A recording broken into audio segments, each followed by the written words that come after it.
a tendência é que os veículos falem só sobre esse tema, na sua maioria. Como isso ocorre dentro de uma grande redação? Em geral, os veículos têm lado. E ao ter lado, eles direcionam a cobertura para o lado que eles defendem. Então você tem uma tentativa de escandalização de tudo que é do adversário ou de escamoteação de tudo que você defende. Isso aí nós vimos em sucessivas eleições. Então qualquer palavra que o adversário fale, você cria factóide, dá manchete. Mesmo que o conteúdo seja correto, você usa uma manchete desequilibrada. Então, digamos, em outros países mais maduros, a imprensa tem um compromisso com a objetividade da informação. Então, dá informação sem manipular e depois tem os editoriais, os colunistas que defendem suas posições. Aqui no Brasil, não. A informação é um instrumento de guerra, especialmente nas eleições. A segunda pergunta tem a ver com isso que você disse, sobre o veículo ter um posicionamento. Como que eles fazem para a notícia sair com esse posicionamento implícito, assim, sem dizer quem eles estão apoiando? E, tipo, se você sugere alguma pauta sobre a eleição que talvez não fale bem sobre aquele candidato que eles estão apoiando, essa pauta é mudada? Olha, eu participei pouco de redação. 10 anos atrás, eu tinha um período na Veja, lá, no período da ditadura. Então, no período da abertura política, aí eu não estava na redação especificamente. Mas a ideia é, você tem um filtro da pauta, então você põe uma pauta que não interessa, até pode apurar eventualmente, mas na hora da edição ou você não publica, ou publica reduzindo o impacto dela com manchetes anóticas. Né? Isso aí vale. Por exemplo, no caso do Collor, a imprensa escondeu durante todo o período os escândalos dele no governo de Alagoas. Apresentou ele como um caçador de marajás, endossou aquela imagem dele. Acho que só a Folha, na época, ela deu uma matéria mostrando a agressividade dele e outros aspectos que comprometeriam, digamos, a imagem que se tinha do presidente da República. Em outros casos, é a mesma coisa. Né? Eleição do Serra, a campanha do Serra, aliás, a campanha do Aécio. E na outra ponta, você tem todos os factores. Né? Você pega o que ocorreu... A Dilma, a ficha da Dilma no Lopes que era falsificada, as capas da Veja dizendo que as Farc iriam invadir o Brasil, a capa da Veja com Lula com a cara de cascavel. Aqui nós chegamos, a gente tem que separar dois períodos. Você tem o período da campanha de impeachment do Collor, que não foi período eleitoral, mas foi período político, né? Que foi o primeiro exercício de manipulação maciça da imprensa lá. Eu tenho isso no meu livro, Jornalismo dos anos 90, o capítulo inteiro contando como foi a manipulação da mídia, depois que o Collor estava caindo. Até o Collor, enquanto o Collor eleito, já estava eleito, você tinha disputa, você tinha aquele Paulo César Farias, que era o tesoureiro dele, você tinha disputa em Brasília dos jornalistas e colunistas aí para participar das festas dele, elogiavam o fato dele gostar de cantatas de bar. É um absurdo, né? O próprio Collor, anos depois, eu fiz uma entrevista com ele, falou que cantatas de bar, no máximo que ele conhecia era cantatas de bar. Né? E daí quando começou a cair, ele começa a cair num editorial muito corajoso da Folha, lá do Ottavini, um editorial de primeira página, confrontando ele. Esse editorial é um marco, porque a partir daí ficou claro que a presidência era um tigre de papel. O grande poder estava em ambiente democrático, estava na capacidade da mídia de informar ou de manipular a opinião pública. E ali nós tivemos a estreia do tigre voraz da mídia, aí, uma campanha que durou alguns meses, dizendo que o Collor tinha amigos suspeitos, mais um tempo dizendo que ele era suspeito, mais um tempo dizendo que ele era ladrão. Daí chegou no auge, mas daí você não pode repetir, porque senão fica... O jornalismo tem que inovar. E daí usaram todo tipo de manipulação. Ele usava cocaína, supositório de cocaína. Ali começou o período de degradação da mídia mesmo, que vai ampliando até chegar nos últimos anos aí nessa loucura que fizeram aí de cultivar toda a população. A terceira pergunta tem a ver com essa polêmica do debate entre o Collor e o Lula lá, que falaram que a Globo talvez estivesse favorecendo o Collor, mostrando aqueles trechos das coisas que o Collor falava e também mostrando mais tempo de Collor do que de Lula na TV. Levando isso em conta, você acha que as emissoras grandes devem promover esse debate ou que isso seria mais cabível, tipo, para órgãos eleitorais? Não, as emissoras podem promover, mas o controle tem que ser de órgãos eleitorais. Né? Vamos fazer naquele período tinha um programa de economia na TV Gazeta. Era o único programa de economia, ele tinha ampla influência no meio empresarial. Eu apoiava tinha simpatias pelo Covas, depois no embate entre Lula e o Collor, eu fiquei com o Lula.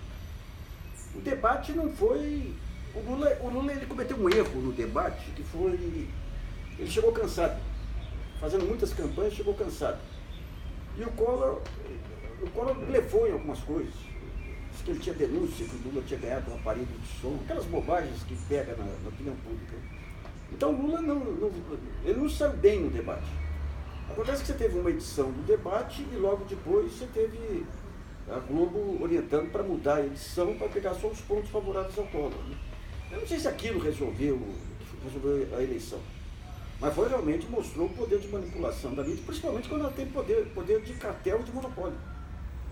Então quando você pega agora, por exemplo, o que a Globo fez, por exemplo, no Jornal Nacional, com todos os candidatos, aquilo lá foi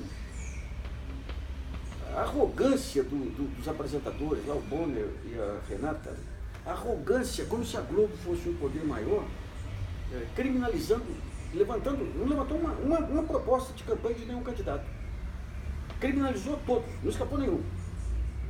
Haddad, Alckmin, Ciro, e pegando coisas factóides, pegando denúncias do Ministério Público que não tem nenhum valor se não for julgado. O Ministério Público virou Lava Jato, em outros locais, aí, o Distrito Federal e Rio de Janeiro, viraram órgãos eminentemente políticos. Então a Globo ela ficou criminalizando a política esse tempo todo. Que jogo que ela faz quando se criminaliza a política? O jogo de quem se apresenta como antipolítica, que é o Bolsonaro. Foi, aliás, o que tratou a Globo fora dos parâmetros que os outros se impuseram. Né? Pô, vocês ganham dinheiro do governo também, como é que estão falando isso? Vocês apoiaram a ditadura também? Então a Globo ela teve um papel central aí na criminalização da política e nessa maluquice de equiparar o PT ao Bolsonaro, como se fossem dois radicais. Ela tem em relação ao PT, o mercado tem um conjunto de discordâncias em relação à política econômica, mas eles equipararam os dois na ilusão de que iriam pavimentar a candidatura do Alckmin, daí veio o Bolsonaro. Então esse poder de manipulação da mídia num ambiente de cartelização é terrível, terrível. Desequilibra todo o jogo político. Né? Nós estamos indo para uma ditadura do Bolsonaro em função fundamentalmente do papel da mídia. E ao contrário do que a mídia pretendia. Abre a garrafa, tira o moço lá e acha que vai pôr o moço de volta na garrafa. Não consegue, né?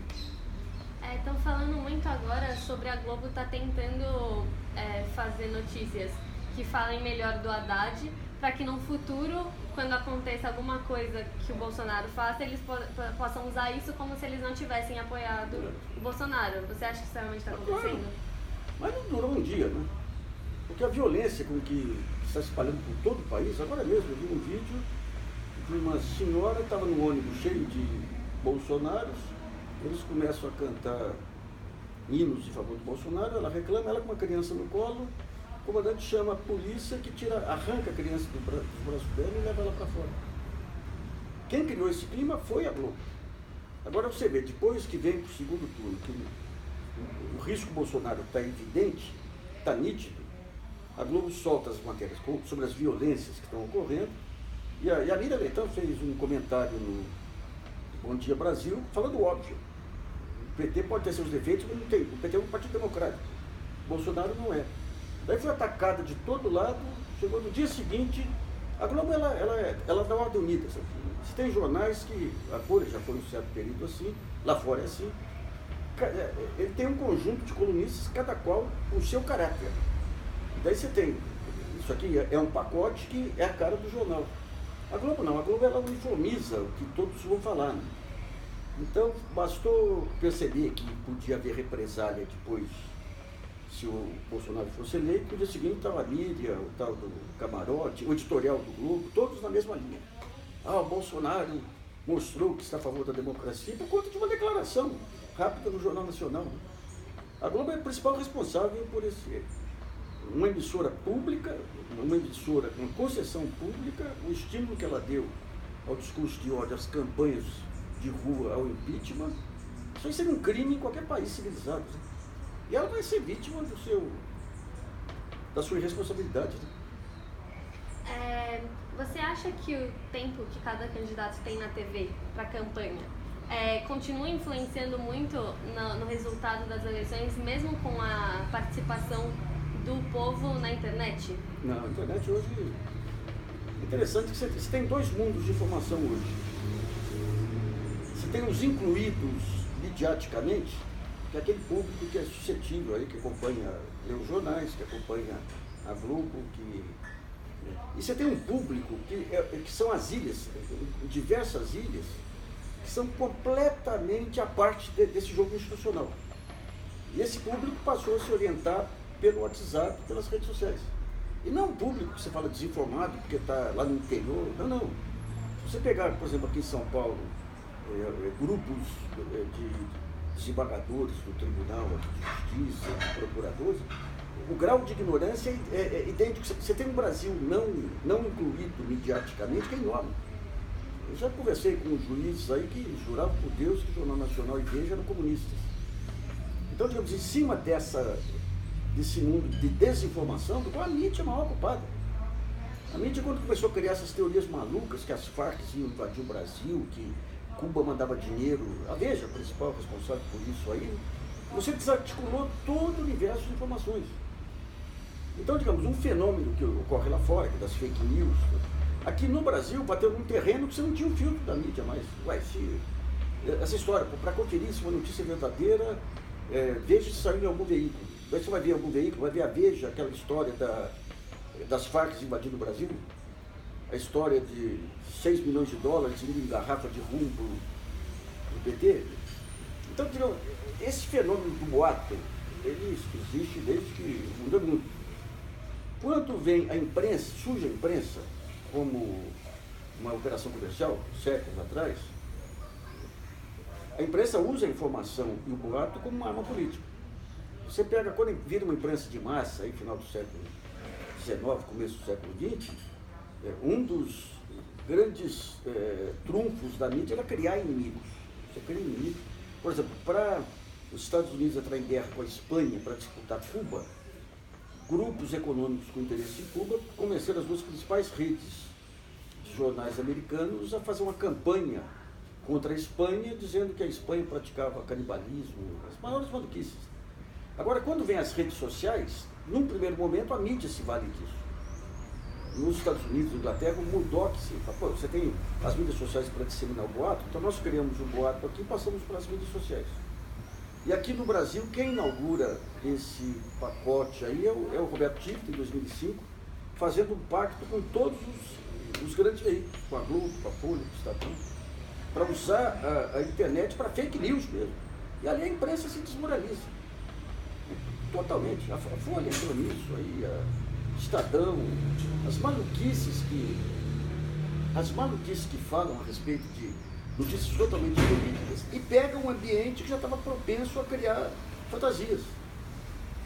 Então, agora é uma parte interessante, porque se você pega qualquer ataque dos jornais da mídia ao Haddad, surte efeito. Contra o Alckmin, surte efeito. Contra o Ciro, surte efeito. Quando bate no Bolsonaro, não surte efeito. Porque o Bolsonaro montou uma rede que eu acho que é profissional. Eu acho que teve mão profissional, que foi muito bem montado. Em que quem define o que é verdade ou mentira é o próprio pessoal da rede. Então não adianta falar, você mostrar vídeo dele com as maluquices que ele diz, daí a rede fala, não, isso aí é mentira, isso é manipulação. Você criou sabe aqueles filmes americanos que tem aquelas aldeias Amish, aquele pessoal que vive isolado, que só acredita, eles conseguiram transformar o Brasil numa grande aldeia, né? Pela incapacidade da mídia dos partidos políticos. O PT, já lá na eleição de 2010, se já tinha o Serra atuando profissionalmente em redes sociais e tudo, contratando gente lá fora, local lá fora. Eleição de 2014, o PT não aprendeu. Então, quem conduziu isso com maestria foi o Bolsonaro. E com adesão aí de todos esses segmentos violentos aí que sempre que queriam descer pela força e acabavam subordinados pelas instituições, pelas regras sociais e tudo, e a mídia, o Supremo Tribunal Federal, o Ministério Público abriu as grades e deixou as pessoas sair para a rua. Então vão ter períodos bravos aí pela frente. Você concorda com aquela afirmação que tem no filme, no documentário Arquitetos do Poder, que fala que o poder foi... Por favor, deixa eu achar aqui para falar exatamente como está citado lá. Que fala que o poder foi dos militares para os donos de emissoras grandes que podem eleger quem eles querem. Até agora sim. Do militar para os democratas. Até agora sim. Essa eleição mostrou que o jogo virou. Né? Você pega, mesmo 64, em outros momentos, o que a imprensa fazia? Criava, morte de Getúlio, martelava diariamente aquele noticiário discutindo ódio. Daí o povo saía na rua, derrubava o governo, delas achavam que o povo voltava para casa. Agora, com as redes sociais, o que aconteceu? Essa mobilização ganhou vida própria. Ou seja, o Bolsonaro, ele não precisa da mídia mais. O Bolsonaro, sendo eleito presidente, as milícias dele vão para a rua, vai ter um liberou geral para PM, um liberou geral para procuradores alucinados, para a Polícia Federal. O direito individual vai para o vinagre. Você pega esse candidato aí, um ex-juiz, candidato a governador do Rio, que disse que vai acabar com a Secretaria de Segurança para não ter nenhuma ingerência civil sobre os policiais. Legalmente, constitucionalmente, é o Ministério Público que é o fiscal da polícia, para evitar os abusos. No Rio ele vai acabar com isso, para deixar a polícia solta. Aqui em São Paulo, esse imbecil aí do Dória aí, dizendo que assim que ele virar governador, a polícia vai tirar para matar. O comandante-geral da polícia teve que vir a público e falar, gente, a morte não é mérito. Não podemos falar isso. Né? Então o Brasil... Veja bem, quando você tem uma sociedade civilizada, como é que se dá a disciplina dessa sociedade? Você tem um pacto jurídico, político, que é a Constituição. Daí você tem o Supremo Tribunal Federal incumbido de interpretar a Constituição e fazer valer para baixo. Daí você tem os demais tribunais, instâncias, que têm que seguir o que diz o Supremo Tribunal Federal. Quando você sai desse pacto, você tem o Ministério Público para denunciar. E você tem a polícia para prender. Quando o Supremo Tribunal Federal, você começa a ter essa desorganização da política, malestar econômico, a mídia martelando essa questão do inimigo, que o inimigo era o PT e tudo. Então, lá em cima, os ministros, Luiz Roberto Barroso, Luiz Fux, antes disso, já no mensalão já começou isso, eles começam a atropelar a Constituição. Atropelar para exercer o seu poder individual. E quando eles fazem isso, o edifício desmorona. Então, entrando o Bolsonaro, você imagina o Supremo Tribunal Federal reunido lá, se vier um corneteiro tocar um clarim na porta do Supremo Tribunal, todo mundo põe a saia entre as pernas e sai correndo. Você pega os valentes procuradores lá em cima, aqui embaixo, todos soltos, aí podendo fazer toda sorte de abuso. Não tem limite. Hoje mesmo, vamos pegar um outro caso aqui, essa denúncia contra o Paulo Guedes, que é do Bolsonaro. Isso é um abuso. Como for um abuso, todas essas denúncias aí contra o Haddad aqui. Então, digamos, você já desorganizou toda a estrutura institucional até chegar a essa antessala aí do inferno que nós estamos. Né? E a mídia não tem esse controle mais. A mídia lá atrás, ela, por questões comerciais e políticas, aderiu a essa maluquice, tentando usar esse sentimento bestial para mudar a política econômica. Então, uma discussão de política econômica que devia ficar em alto nível entre as duas pontas, assim, fazer a crítica, entrar no plano eleitoral como uma alternativa, eles transformaram numa guerra ideológica. E agora não tem controle. Porque a Globo, a Valente Globo, lá passou um comentário de uma comentarista, mas no dia seguinte ela pôs o rabo entre as pernas, aquela arrogância deles lá.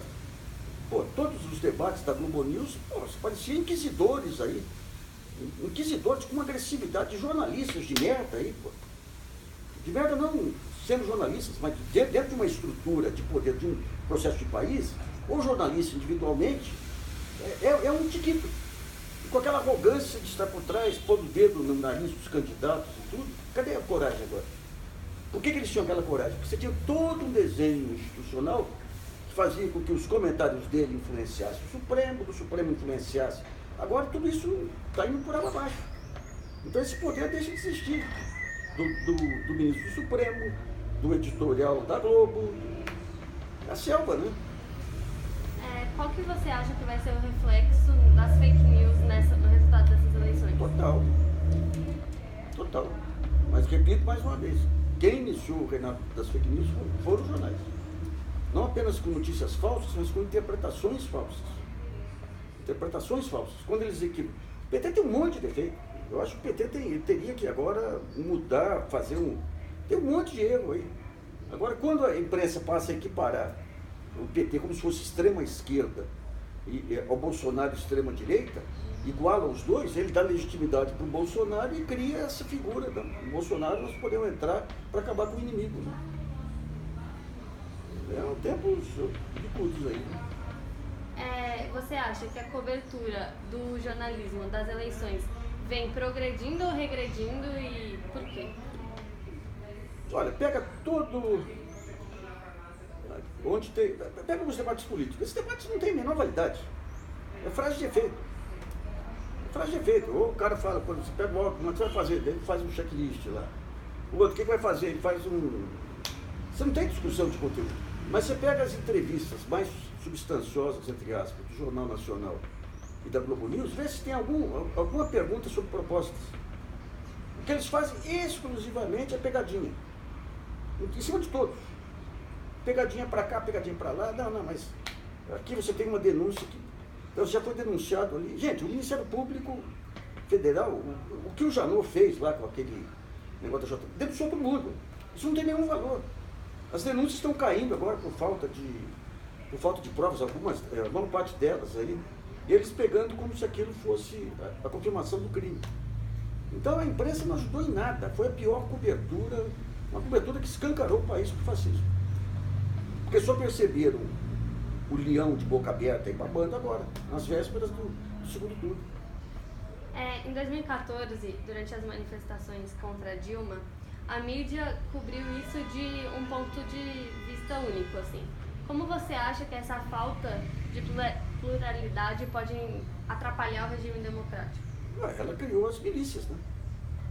Ela deu espaço aí para os Alexandre Frotas da vida, enalteceu a violência contra os inimigos, transformou o adversário político em inimigo, e nesse clima de mal-estar, toda vez que você tem um clima de mal-estar, você tem que encontrar uma figura do inimigo.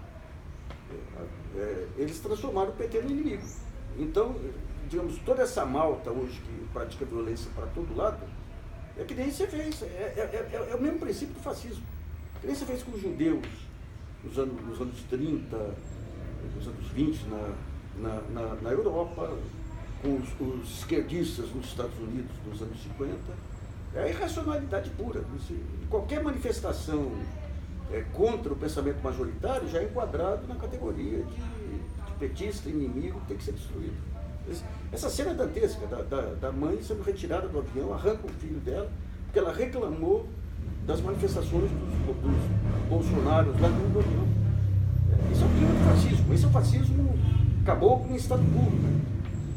E a imprensa, você vê em todo esse período tentando classificar as manifestações individuais do PT como fascismo. Outro dia um cara falou, é tudo igual, você vê lá como que aquele empresário foi agredido numa manifestação do PT. Teve uma manifestação, o Lula sendo preso, o cara entra no meio da manifestação provocando todo mundo. Daí um cara vai lá, dá um soco nele, ele desequilibra, cai. É uma coisa, uma torcida organizada, né? Então eles equiparam isso a todo esse processo que você está vendo aí, em todos os cantos, de agressividade, como você teve em 2014. Quem saísse de vermelho na rua estava arriscado a apanhar. Isso aí estimulado diretamente pela mídia. A Copa do Mundo, aí o que fizeram com a Copa do Mundo aí? A Copa do Mundo extremamente bem organizada. Até o último momento, a mídia espalhando temor, espalhando anti-sentimento nacional aí, por quê? Para contra de questões políticas. Né? Um período tenebroso esse da mídia, sabe? Acho que o pior momento da história da mídia brasileira. É isso, acabou. É isso? Aham. Vocês são da Casper ou do... Da casa. Ah, você é da Envy? Prazer. Tá